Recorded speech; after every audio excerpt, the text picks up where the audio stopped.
ಕಿರುತೆರೆಯಲ್ಲಿ ಮಿಂಚ್ತಿರೋ ಈ ನಟಿಯರು ತಮ್ಮ ಅದ್ಭುತ ನಟನೆಯ ಮೂಲಕ ಲಕ್ಷಾಂತರ ವೀಕ್ಷಕರ ಮನಗೆದ್ದಿದ್ದಾರೆ. ಕೆಲವರು ತಮ್ಮ ಫಸ್ಟ್ ಸೀರಿಯಲ್ನಲ್ಲೇ ಫೇಮಸ್ ಆದ್ರೆ ಇನ್ನು ಕೆಲವರು ಒಂದರ ಹಿಂದೆ ಒಂದರಂತೆ ಬ್ಯಾಕ್ ಟು ಬ್ಯಾಕ್ ಸೀರಿಯಲ್ನಲ್ಲಿ ನಾಯಕಿಯಾಗಿ ಮಿಂಚ್ತಿದ್ದಾರೆ.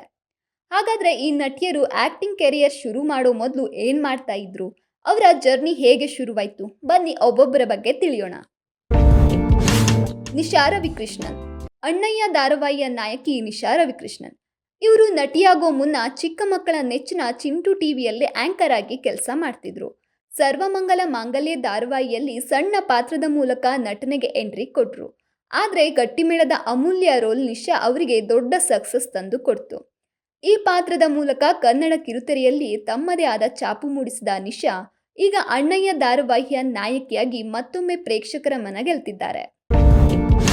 ಮೌನ ಗುಡ್ಡೆಮನೆ. ರಾಮಚಾರಿ ಸೀರಿಯಲ್ನ ಚಾರು ಪಾತ್ರದ ಮೂಲಕ ಜನರ ಮನ ಗೆದ್ದಿರುವ ಚೆಲುವೆ ಮೌನ ಗುಡ್ಡೆಮನೆ. ಇವರು ಆಕ್ಟಿಂಗ್ಗೆ ಬರೋ ಮೊದಲು ಮಾಡೆಲಿಂಗ್ ಫೀಲ್ಡ್ನಲ್ಲಿದ್ದರು.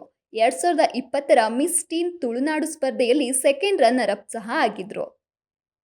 ಸದ್ಯ ಜೀ ಕನ್ನಡದ ಕೃಷ್ಣ ರುಕು ಧಾರಾವಾಹಿಯಲ್ಲಿ ನಾಯಕಿಯಾಗಿ ಮಿಂಚುತ್ತಿದ್ದಾರೆ. ಶಿಲ್ಪಾ ಕಾಮತ್. 100 ಜನ್ಮಕ್ಕೂ ಧಾರಾವಾಹಿಯ ಮೈತ್ರಿ ರೋಲ್ನಲ್ಲಿ ಮಿಂಚಿದ ಶಿಲ್ಪಾ ಕಾಮತ್ ಸದ್ಯ ಗೌರಿ ಕಲ್ಯಾಣದ ನಾಯಕಿ.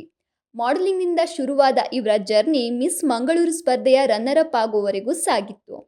ಎಂ.ಕಾಂ ಓದಿದ ಶಿಲ್ಪಾ ಬ್ಯಾಂಕ್ ಹಾಗೂ ಐಟಿ ಕಂಪನಿಯಲ್ಲೂ ಕೆಲಸ ಮಾಡಿದ್ದಾರೆ. ಕೊನೆಗೆ ತಮಗಿಷ್ಟವಾದ ಆಕ್ಟಿಂಗ್ ಫೀಲ್ಡ್ನಲ್ಲೇ ಆಯ್ಕೆ ಮಾಡಿಕೊಂಡು ಕಿರುತೆರೆಯಲ್ಲಿ ಬ್ಯುಸಿಯಾಗಿದ್ದಾರೆ. ಆಸಿಯಾ ಫಿರ್ದೋಸ್. ಶ್ರಾವಣಿ ಸುಬ್ರಹ್ಮಣ್ಯದ ಶ್ರಾವಣಿಯಾಗಿ ವೀಕ್ಷಕರ ಮನಗೆದ್ದಿರುವ ಆಸಿಯಾ ಫಿರ್ದೋಸ್ ಕಾಲೇಜ್ ದಿನಗಳಲ್ಲೇ ಮಾಡೆಲಿಂಗ್ ಶುರು ಮಾಡಿದ್ರು. ಜೊತೆಗೆ ಆಡಿಷನ್ಗಳಿಗೂ ಹೋಗ್ತಿದ್ರು. 2020ರಲ್ಲಿ ನಾನು ನನ್ನ ಕನಸು ಸೀರಿಯಲ್ನಲ್ಲಿ ಸಣ್ಣ ರೋಲ್ ಮೂಲಕ ಸ್ಟಾರ್ಟ್ ಆದ ಇವರ ಪಯಣ ಇಂದು ನಾಯಕಿಯ ಸ್ಥಾನಕ್ಕೆ ತಂದು ನಿಲ್ಲಿಸಿದೆ. ಮಧುಶ್ರೀ ಭೈರಪ್ಪ. ಯಜಮಾನ ಧಾರಾವಾಹಿಯ ಝಾನ್ಸಿಯಾಗಿ ಮಿಂಚಿ ಮನೆ ಮಾತಾಗಿದ್ದ ನಟಿ ಮಧುಶ್ರೀ ಭೈರಪ್ಪ. ಇವರು ಆಕ್ಟಿಂಗ್ಗೆ ಬರೋ ಮೊದಲು ಸೋಷಿಯಲ್ ಮೀಡಿಯಾ ಇನ್ಫ್ಲೂಯೆನ್ಸರ್, ಯೂಟ್ಯೂಬರ್ ಹಾಗೂ ಡ್ಯಾನ್ಸರ್ ಆಗಿ ಹೆಸರು ಮಾಡಿದ್ರು. ರೀಲ್ಸ್, ಡ್ಯಾನ್ಸ್ ವಿಡಿಯೋಗಳ ಮೂಲಕ ಫೇಮಸ್ ಆಗಿದ್ದ ಇವರು ತಮ್ಮ ಫಸ್ಟ್ ಸೀರಿಯಲ್ನಲ್ಲೇ ಗಮನ ಸೆಳೆದು ಪ್ರೇಕ್ಷಕರ ಮನದಲ್ಲಿ ಉಳಿದಿದ್ದಾರೆ. ರಿಷಿಕಾ. ನಾನಿನ್ನ ಬಿಡಲಾರೆ ಸೀರಿಯಲ್ನ ದುರ್ಗಾ ರೋಲ್ನಲ್ಲಿ ಗಮನ ಸೆಳೆದ ರಿಷಿಕಾ ಇಂಜಿನಿಯರಿಂಗಲ್ಲಿ ಡಿಗ್ರಿ ಪಡೆದಿದ್ದಾರೆ. ಓದು ಮುಗಿಸಿ ಜಾಬ್ಗೆ ಹೋಗುವ ಅವಕಾಶ ಇದ್ರೂ ಆಕ್ಟಿಂಗ್ನತ್ತ ಮನಸ್ಸು ಮಾಡಿದ್ರು. ಮೊದಲಿಗೆ ಕನ್ಯಾಕುಮಾರಿ ಮತ್ತು ಕನ್ಯಾದಾನ ಧಾರಾವಾಹಿಗಳಲ್ಲಿ ಕಾಣಿಸಿಕೊಂಡ ಇವರು ಈಗ ನಾನಿನ್ನ ಬಿಡಲಾರೆ ಮೂಲಕ ನಾಯಕಿಯಾಗಿ ತಮ್ಮದೇ ಆದ ಅಭಿಮಾನಿ ಬಳಗವನ್ನ ಕಟ್ಟಿಕೊಂಡಿದ್ದಾರೆ. ಅರ್ಪಿತಾ ಮೋಹಿತೆ. ಇವರು ಮೊದಲು ಮೇಕಪ್ ಆರ್ಟಿಸ್ಟ್ ಆಗಿಯೇ ತಮ್ಮ ವೃತ್ತಿ ಜೀವನ ಆರಂಭಿಸಿದ್ರು.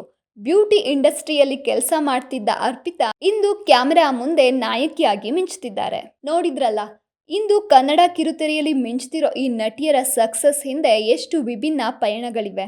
ಬೇರೆ ಬೇರೆ ಫೀಲ್ಡ್ಗಳಿಂದ ಬಂದವರು ಇಂದು ಕನ್ನಡ ಪ್ರೇಕ್ಷಕರ ಮನೆಗೆ ಚಿರಪರಿಚಿತರಾಗಿದ್ದಾರೆ. ಇವರಲ್ಲಿ ನಿಮ್ಮ ಫೇವ್ರೆಟ್ ನಟಿ ಯಾರು ಎನ್ನುವುದನ್ನು ಕಾಮೆಂಟ್ನಲ್ಲಿ ತಿಳಿಸಿ. ಇಂತಹ ಇನ್ನಷ್ಟು ಸಿನಿಮಾ ಹಾಗೂ ಸೀರಿಯಲ್ ಅಪ್ಡೇಟ್ಗಳಿಗಾಗಿ ನಮ್ಮ ಕನ್ನಡ ಲೇಟೆಸ್ಟ್ ಚಾನಲನ್ನು ಸಬ್ಸ್ಕ್ರೈಬ್ ಮಾಡಿ.